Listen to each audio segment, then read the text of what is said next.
प्रभु जी तुम चंदन में पानी, प्रभु जी तुम चंदन में पानी, जाके अंग अंग बास समानी हो, जाके अंग अंग बास समान।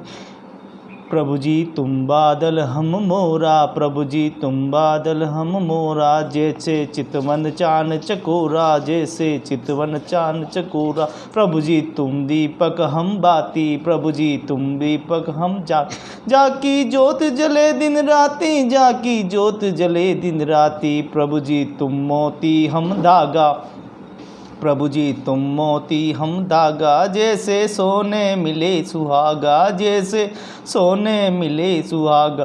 प्रभु जी तुम स्वामी हम दासा, प्रभु जी तुम स्वामी हम दासा, ऐसी भगति करे रे दासा हो, ऐसी भगति करे रे दासा। प्रभु जी तुम चंदन हम पानी, प्रभु जी तुम चंदन हम पानी, प्रभु जी तुम चंदन हम पानी, प्रभु जी तुम संबंध हम पानी।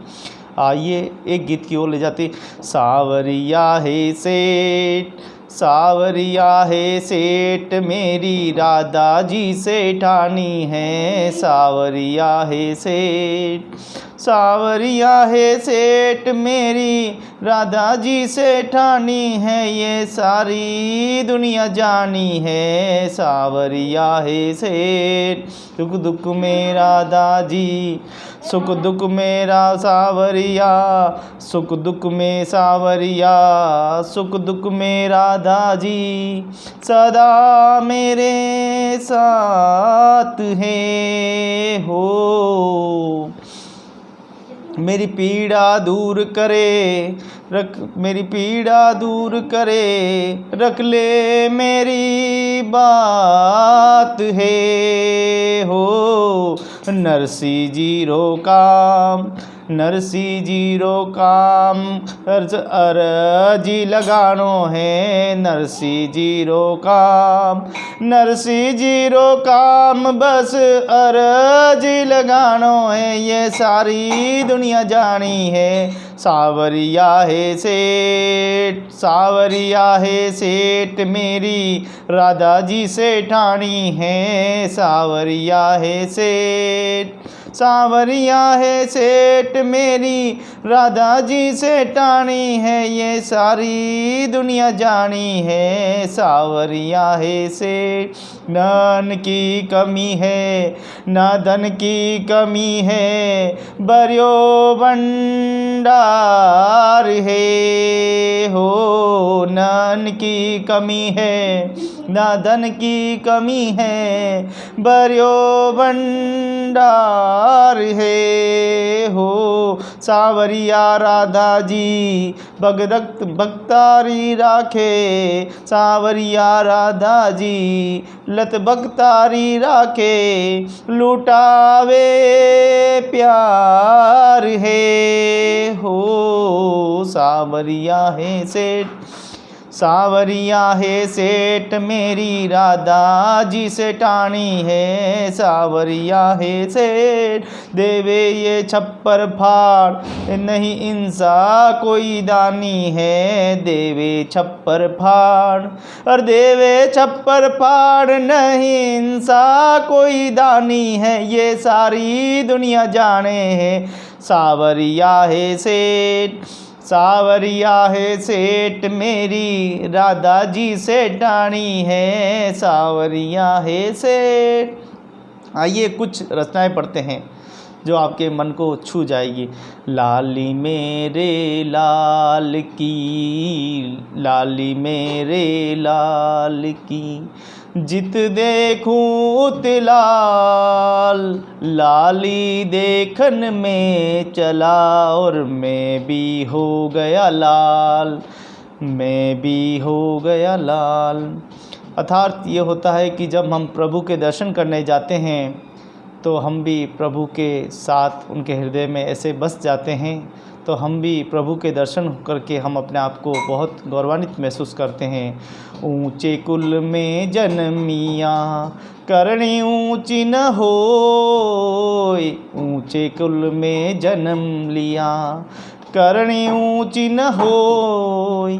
हम ऊंची जाति में जन्म लेके भी हमारे समाज में अगर हितार्थ का कार्य नहीं करते हैं, सेवा नहीं करते हैं, तो ये हमारे लिए बहुत दुखद बात है। कहते हैं कि जा देश गिण उपजे, जा देश घृणा उपजे, वो नरक के कुंड के समान रैदास ने बताया है। बड़ा हुआ तो क्या हुआ, बड़ा हुआ तो क्या हुआ, जैसे पेड़ खजूर पंछी को छाया नहीं, फल लागे अति दूर कबीरा, फल लागे अति दूर। इस दोहे में कवि कहना चाहते हैं कि बड़े व्यक्ति को हमेशा परोपकारी काम करना चाहिए, अच्छे काम करना चाहिए और प्रभु का स्मरण करना चाहिए और अपने समाज को आगे बढ़ाने के लिए, देश को आगे बढ़ाने के लिए अपनी अहम भूमिका निभानी चाहिए। आइए एक दोहा और पढ़ते हैं। हरी सा हरी छाड़ी करी, हरी सा हीरा छाड़ी करी, करे आन की आस, थे नर जमपुरिया जाय सी, सती भावे रे दास कबीरा, सती भावे रे दास। इसमें रैदास जी कह रहे हैं कि जो प्रभु की भक्ति करता है, जो प्रभु का स्मरण करता है, वो स्वर्ग में जाता है, और जो प्रभु भक्ति नहीं करता है, हमेशा ईर्ष्याओं की भावना रखता है, अपने मन में गलत धारणाएं रखता है, समाज को पीछे ले जाने की बात करता है, घृणा करता है, अभिमान करता है, लोभ माया प्रकट करता है अपने मन में, तो वो जो है यमलोक का पात्र बनता है। इसमें ये कहना चाहते हैं कवि। आइए एक रचना और पढ़ते हैं। पोती पढ़ पढ़ जग मुआ, पंडित बयान कोई, पोती पढ़ पढ़ जग मुआ, पंडित बयान कोई, डाई आखर प्रेम का, पढ़े सो पंडित होय कबीरा, पढ़े सो पंडित होय। बड़ी बड़ी किताबें पढ़ने से, बड़ा बड़ा ज्ञान अर्जित करने से कुछ नहीं होता है। जब तक हम अपने ज्ञान को सही दिशा में और हमारे समाज के उत्थान के लिए नहीं लगाएंगे, तब तक ये ज्ञान कोई काम का नहीं है। आइए एक बहुत ही सुंदर भगवान श्री कृष्ण की रचना है, जिन्होंने कवि ने कही है। इसको तो दो शब्दों में हम बयां करते हैं। तू मोहे देखे तो है न देखूं, तू मोहे देखे तो है न देखूं, प्रीति परस पर हाई, प्रीति परस पर हाई, तू मोहे देखे तो है न देखूं, तू मोहे देखे तो है न देखूं, यह मति बुद्धि खोई, यह बुद्धि मत खोई। नर हरि चंचल मूरत तेरी, नर हरि चंचल मूरत तेरी, कैसे भगति करूँ मैं तेरी, कैसे भगति करूँ मैं तेरी।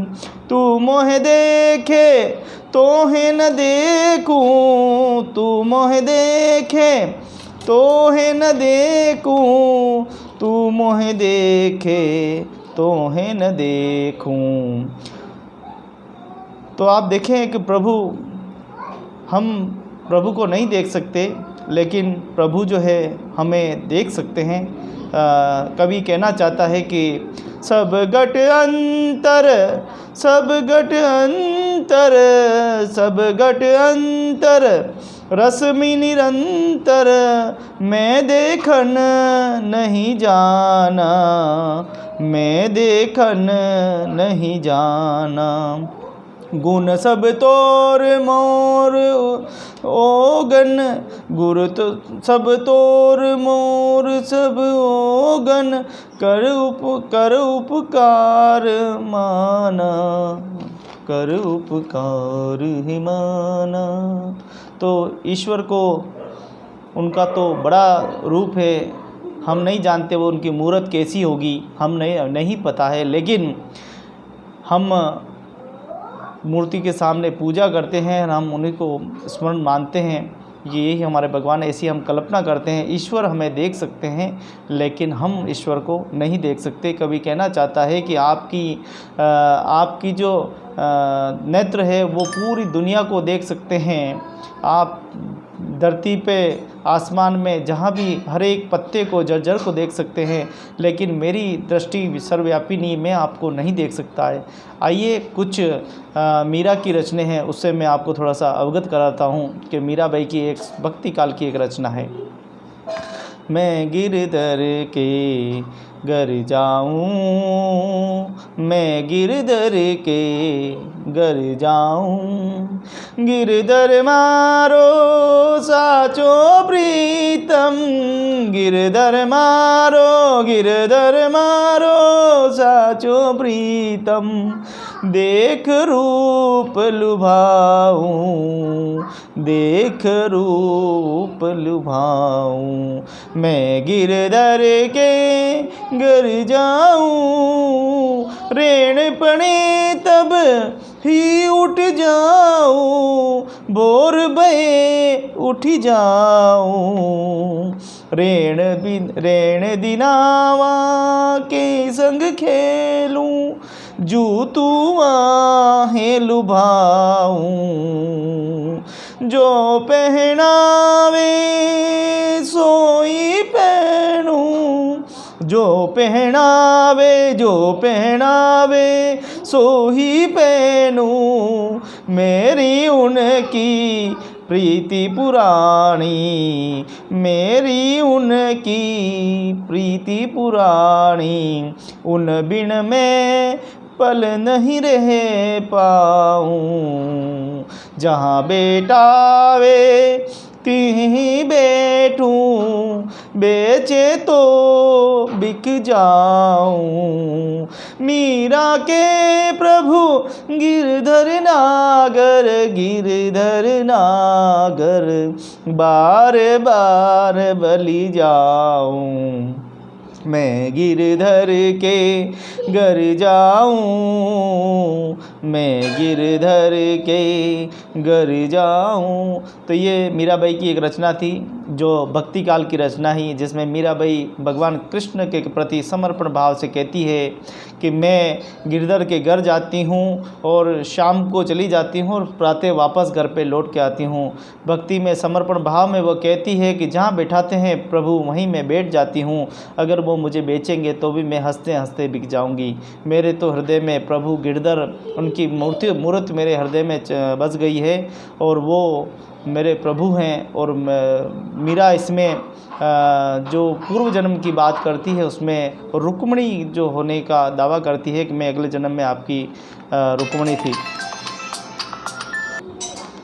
तो आपने मीराबाई के माधुर्य भाव को सुना कि किस प्रकार भगवान श्री कृष्ण के प्रति माधुर्य भक्ति की मीराबाई ख्याति अर्ज करती है। आइए कुछ रचनाएं और आपके सामने प्रस्तुत करता हूं, आशा है कि ये भी आपको बहुत अच्छी लगती। मैं आपको बता दूं कि मैं सामाजिक क्षेत्र में काम करने वाला व्यक्ति हूं और अपने समाज में नहीं अपितु मैं सभी मानव जाति के लिए सोचता हूं, अपने समाज को भी आगे बढ़ाता हूं। इसके साथ साथ सभी समाज के लिए भी मेरे मन में बहुत ही समर्पण भाव है, सेवा करने की पूरी कोशिश करता हूं। आइए कुछ रचनाएं हैं उनके ऊपर प्रकाश डालते हैं और देखने की कोशिश करते हैं कि क्या आखिर ये रचनाएं क्या कह रही है। बड़े बड़ाई ना करे, बड़े ना बोले बोल, रहमन हीरा कब कहे लाख हमारे बोल, रहमन धागा प्रेम का मत तोरो चटकाए, टूटे फिर जुड़ न पाए इसमें गांठ पड़ जाए। आप जानते हैं कि जब परिवार में आपसी मतभेद हो जाते हैं, छोटी छोटी बात पे रूठ जाते हैं, तो आखिर में परिवार में गांठ पड़ जाती है और यही छोटी छोटी जो बातें होती है ये हमारे परिवार में विनाशकारी बन जाती है और एक दूसरे के प्रति मनमुटाव और हिंसा और घृणा की भावनाएं उत्पन्न करती है। हम समाज में रहकर भी, एक साथ रहकर भी हम अपने परिवार से बिछड़ जाते हैं, एक दूसरे की निंदा करने लगते हैं और यह निंदा चलते चलते दूसरे समाज तक पहुंच जाती है और दूसरे समाज की ये हमारी अपनी घर की बातें सुनकर उनमें भी घृणा के भाव उत्पन्न होते हैं।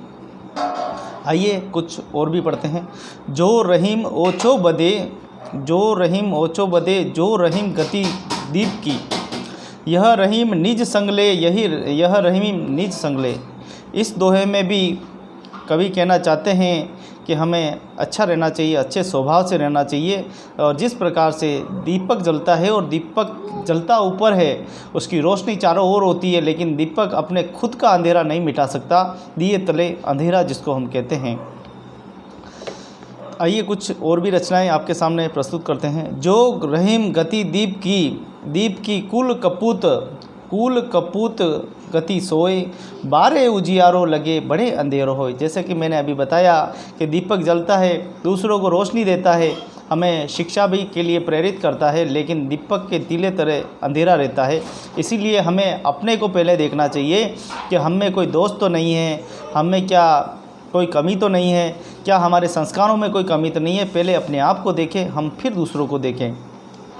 रहमन आंसू नैन डरी, जिये दुख प्रकट करी जाही निकारो गहें, कस न भेद कही दे। हम अपने दिल की बात किसी ऐसे व्यक्ति को बोल देते हैं कि फिर वो व्यक्ति हमारा उस बात का फ़ायदा उठाता है और हमारी घर के भेद, छोटी छोटी बातें होती वो जान पाता है और वो आने वाले समय में हमारे लिए बहुत दुखदाई हो सकती है। ये रहीम कहते हैं। टूटे सर्जन मनाइए जो टूटे सो बार, रहमन फिर पोइए टूटे मुक्ताहार। जैसा कि आपको विदित होगा कि हमारे परिवार में अक्सर छोटे बड़े झगड़े होते हैं और हमारे परिवार के बड़े लोग जो है उनको सुलझाने में बहुत सहयोग करते हैं, अपनी भूमिका निभाते हैं। उन्हीं की प्रेरणा से ही आज हमारा ये मानव जीवन और हमारा व्यक्तिगत जीवन में कई प्रकार की कुशलताएँ आती है। लेकिन आज हम मित्रों देखें कि धीरे धीरे एकल परिवार में परिवर्तन हो रहे हैं। जैसे जैसे संस्कार बढ़ रहे हैं वैसे वैसे दुविधाएं भी बढ़ रही। जैसे जैसे सुविधाओं का उद्भव हो रहा है वैसे वैसे दुविधाओं का भी उद्भव हो रहा है। हमारे बड़े कहते हैं उस ज़माने में टीवी ज़्यादा मत देखो, आंखें ख़राब हो जाएगी। आज के जो बच्चे हैं वो मोबाइल अपने हाथ में लेके 24 घंटे तक गेम खेलते रहते हैं। कुछ भी ऐसे अपात्र चीज़ें देखते हैं जिनसे उनकी घृणा की भाव उत्पन्न होते हैं। जब परिवार के लोग उनसे हाथ से कोई छीन लेते हैं तो उनको ईर्ष्या के भाव और उसमें क्राइम जैसे घटनाएं भी होती है। तो हमें अपने परिवार को पहले देखना होगा, हमारे परिवार में संस्कार डालने होंगे ताकि वो उस सभी वस्तु का सदुपयोग करे, सही उपयोग करे ताकि परिवार आगे चलते। आइए दूसरी रचना पढ़ते हैं। काज पड़े कुछ और है, काज पड़े कुछ और, रहमन भावर भय नदी से रावत मोर। जब व्यक्ति का स्वार्थ होता है तो वो अपने आसपास घूमता रहता है। चाहे परिवार का कोई सदस्य आपने देखा होगा या आपने बिजनेस या कंपनी में कोई काम करने वाला या कोई आपका ऐसा व्यक्ति होगा जो आपकी चापलूसी करता है। जब तक उसका जब तक काम नहीं होता तब तक वो हमारे आसपास घूमता रहता है और जैसे ही उसका काम निकल जाता है और वो तुरंत अपना रास्ता बदल लेता है। वे रहीम नर धन्य है, पर उपकारी अंग, बाटन वारे के लगे जूं मेहंदी के रंग। वो लोग धन्य होते हैं जो परिवार में पैदा होते हैं, परोपकारी के काम करते हैं, सेवा करते हैं, अपने परिवार को जोड़ने का काम करते हैं, अपने परिवार में आपसी समन्वय का काम करते हैं और अपनी समाज और भारतीय समाज को आगे बढ़ाने का काम करते हैं, अपने देश के लिए सेवा करते हैं। वो लोग धन्य होते हैं। यहाँ कवि ये बात को स्मरण करते हैं। साच बराबर तप नहीं, झूठ बराबर पाप, जाके हृदय में साए है ताके हृदय में आप। जैसे जब व्यक्ति झूठ बोलता है तो उसका मन मानता नहीं है कि मैंने झूठ बोला है, और ये मेरा झूठ जो है उसको जीवन भर जो है उसको सताता देता है। लेकिन कभी कभी व्यक्ति झूठ का ही आदी हो जाता है और झूठ ही उसे सच लगने लगता है। ऐसे व्यक्तियों की समाज में कोई इज्जत नहीं होती है, उनको हमेशा घृणा के भाव से ही देखा जाता है, क्योंकि वो अपने हृदय में झूठ बोलते हैं। और सच बोलना उनके लिए एक अभिशाप कहता है कि सच बोलूँगा तो मारा जाऊँगा। सच बोलना उनके लिए बहुत ही दुखदायी होता है। आइए दूसरी पढ़ते हैं। मुखिया मुख सो चाहिए, खान पान सो एक, पालन पोसे संकल अंग, यूँ तुलसी सही विवेक। एक मुहावरा और सुनाता हूँ मैं आपको। आवत ही हर्षे नहीं, नैनन नहीं स्नेह, तुलसी तहाँ न जाइए, कंचन बरसे नैन। आवत ही हर्षे नहीं, नैनन नहीं स्नेह, तुलसी तहाँ न जाइए, कंचन बरचे नैन। आपने देखा होगा कि तुलसी माता का जो पौधा होता है वो हर स्थान पे खिलता नहीं है, किसी किसी घर के बाहर ही वो पौधा जो है खिलता है। जहाँ तुलसी को सम्मान मिलता है वहीं तुलसी जो है अपना विकास करती है और वो पौधा बड़ा होता है। तो तुलसी का मतलब ये है अर्थात कि जहाँ व्यक्ति को सम्मान नहीं मिलता वहाँ नहीं जाना चाहिए। जहाँ व्यक्ति की घृणा होती हो, जहाँ व्यक्ति की निंदा होती हो, तो ऐसे घर पे नहीं जाना चाहिए। ऐसे घर पे जाने से उसका मान सम्मान में बहुत ठेस पहुँचती है, और ऐसे घरों पे नहीं जाना चाहिए जहाँ पर आलोचना का पात्र बनता है। आइए दूसरी रचना को हम पढ़ते हैं। सुंदर जाके बीत सोह रासे गोई, कोडी सिर उछाले जू तटपंजो कहवाए। मन ही बड़ो कपूत है, मन ही बड़ो सपूत, मन ही बड़ा कपूत है, मन ही बड़ा सपूत। जो व्यक्ति अपने मन पे वश कर लेता है, जो अपने मन पर अंकुश लगा देता है, जो अपने मन को थाम लेता है, वही व्यक्ति जीवन में आगे बढ़ता है। जो अपने मन को संजोए रखता है, अपने मन को वश में रखता है, अपने मन के सदुपयोग करता है और अपने मानव जाति के लिए अपने मन को ज़्यादा से ज़्यादा ठंडा रखता है, अच्छी भावनाएं रखता है मन में, वही व्यक्ति समाज में आगे बढ़ते हैं। तो कहते हैं कि बहुत ही सुंदर रचना है कि बुरा जो देखन में चला, बुरा जो देखन में चला, बुरा न मिलिया कोई, जो जुग देखा मैंने, मुझसे बुरा न कोई कबीरा, मुझसे बुरा न कोई। तो आप देखें कि जब हम बुरा देखने जब जाते हैं, कहीं घटना हो गई और हम उसको देख रहे हैं खड़े खड़े, तो हमें उसकी मदद करनी चाहिए सबसे पहले, और बुराई से दूर रहना चाहिए। कहीं झगड़ा हो रहा है तो हमें वहाँ पे बचाव करना चाहिए। कहीं माता बहनों का आपस में झगड़ा हो तो उसको बचाव करना चाहिए। हमारे देश में कहीं ऐसी विरोधी गतिविधि चल रही तो उसको भी हमें सरकार के सामने लाना चाहिए। इसी प्रकार की जनहितार्थ में जो भी कार्य है, हमें राष्ट्र प्रेमी के साथ एक साथ अपने मन को स्थिर रख के तो हमें हमारे देश हित के लिए सेवा करनी चाहिए। आप मेरी ये रचनाएं हैं, हो सकता है कि छोटी बड़ी इसमें मिस्टेक भी हो सकती है पढ़ने में। धीरे धीरे शिक्षा जैसे जैसे अर्जित कर रहे हैं वैसे वैसे आगे बढ़ने का प्रयास करें। आप तो जानते ही हैं कि पिछले 18 वर्षों के बाद शिक्षा ग्रहण की 1993 में मैंने शिक्षा को छोड़ दिया था। उस समय हमारे पूर्वज, हमारे माता पिता गधे हाँकने का काम करते थे, लेकिन उस समय हमारी शिक्षा अधूरी रह गई थी। फिर मैंने 2017 में जो है 10वीं पास ओपन से की, और अभी मैं 2012 में 12वीं की पास करके 12वीं पास कर रहा हूँ। आशा है कि आपकी प्रेम, मित्रता, मनोबल सदा मेरे साथ ऐसे ही बना रहेगा, और कोशिश ये भी करता हूँ कि मैं अपने समाज को एक नई दिशा दूँ, एक नई उम्मीद और एक नई जागृति दूँ, मुझसे कुछ सीखे। वैसे मेरी उम्र 39 वर्ष की हो चुकी है, और इस उम्र में भी मैं पढ़ाई का एक संदेश देना चाहता हूँ, क्योंकि समाज में पढ़ाई करना एक अभिशाप माना जाता है। और छोटे बच्चे, उनका मानना ये है कि छोटे बच्चे ही पढ़ाई तक सीमित होते हैं, बाद में पढ़ाई नहीं जा सकता। लेकिन मैं समाज के लिए एक चिन्ह बनना चाहता हूँ कि अपने हिम्मत को, मनोबल को नहीं हारना चाहिए। हो सकता है कि हमसे पहले जो काम नहीं हुए थे वो हम हमें जीवन में, अगर हमारी सुविधाएं अच्छी है और हमारा ज्ञान विकसित हुआ है, तो मुझे लगता है कि हमें शिक्षा के प्रति और समाज के जागरूकता के प्रति ज़्यादा उदासीन होना चाहिए। हमारे समाज के लिए हमें हर कार्य के लिए, जागरूकता के लिए हर एक प्रयास करना चाहिए। जब आप प्रेरणा के स्रोत बनेंगे तो धीरे धीरे समाज में जागृति होगी। समाज के कई लोग आपको देखकर प्रेरणा स्रोत बनेंगे और वो भी अपनी शिक्षा को अध्ययन करेंगे। शिक्षा कभी बुरी नहीं होती है, शिक्षा तो हमेशा अमर है।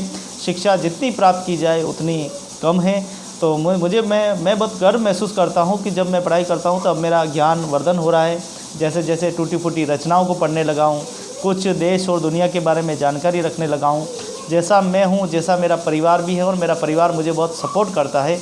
मैं मेरे परिवार का बहुत बहुत धन्यवाद देता हूँ। मेरे भाई, पत्नी, बच्चे, भाभियाँ सभी तो है, सभी मिलकर मुझे सपोर्ट देते हैं, एक ज्ञान सम्मान देते हैं और मेरे कार्यों की सराहना करते हैं। ये मुझे बहुत खुशी होती है।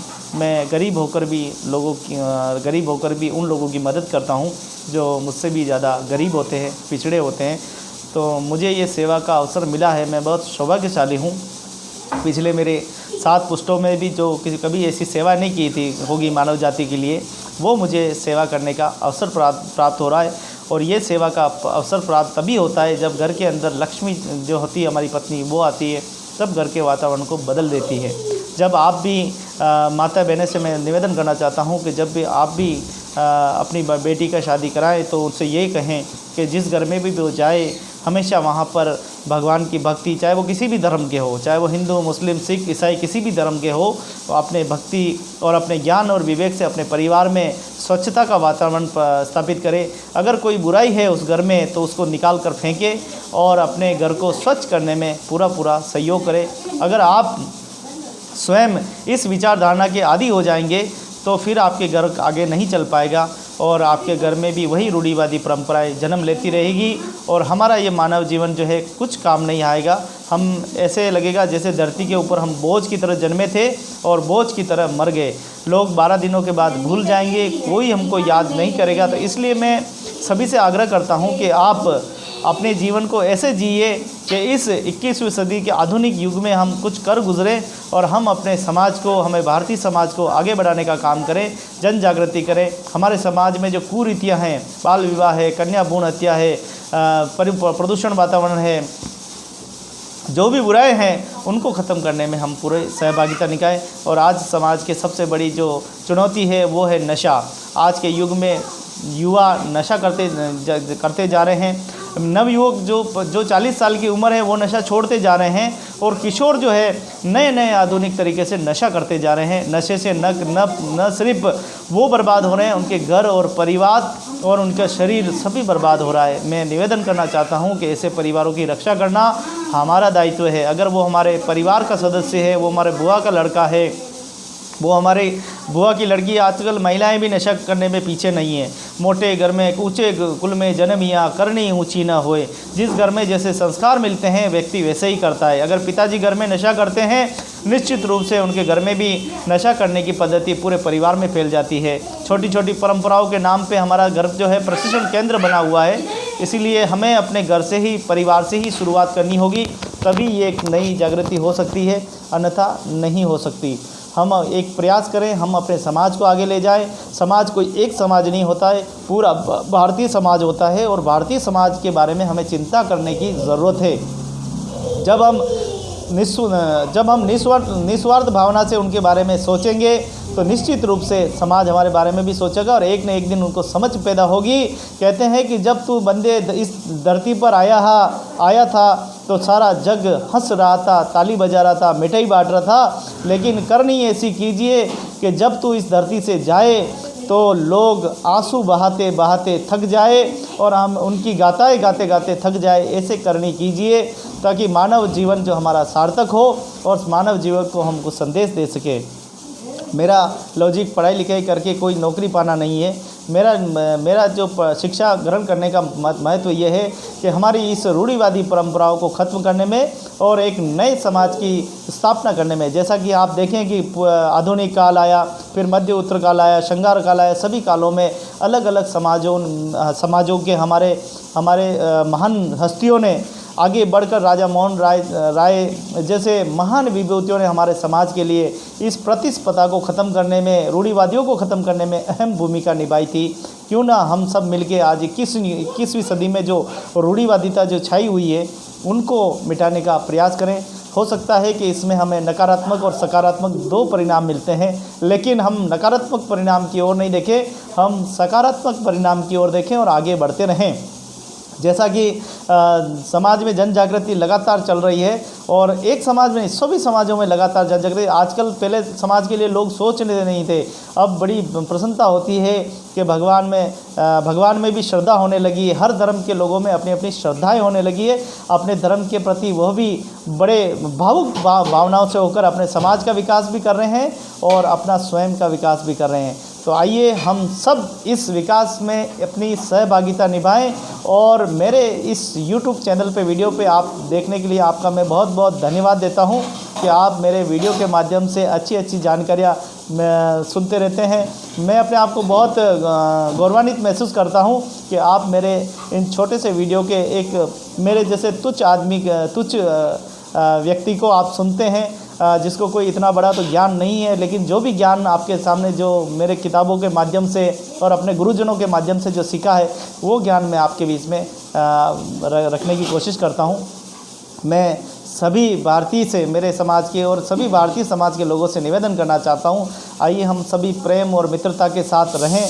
हमारे पूर्वज कितने अच्छे मित्रता के साथ रहते थे, एक साथ त्यौहार मनाते थे, होली, दिवाली, दशहरा, जितने भी त्यौहार होते हैं धार्मिक सब मनाते थे। क्यों ना हम उसी संस्कृति में पुनः लौटें और वापस हम प्रेम और भक्ति की तरफ चलें और हम अपने धर्म के प्रति समर्पण भाव से अपने समाज को आगे बढ़ाएं और हर प्रयत्न करें। मैं आपसे सभी से अलविदा लेता हूं। बहुत बहुत धन्यवाद। आप सभी ने सुना। भगवान से कामना करता हूं कि सदा आप पर ईश्वर आप पर सदा कृपा दृष्टि बनाए रखें। आपका मंगल जीवन की मैं कामना करता हूं। बहुत बहुत धन्यवाद। जय हिंद, जय भारत।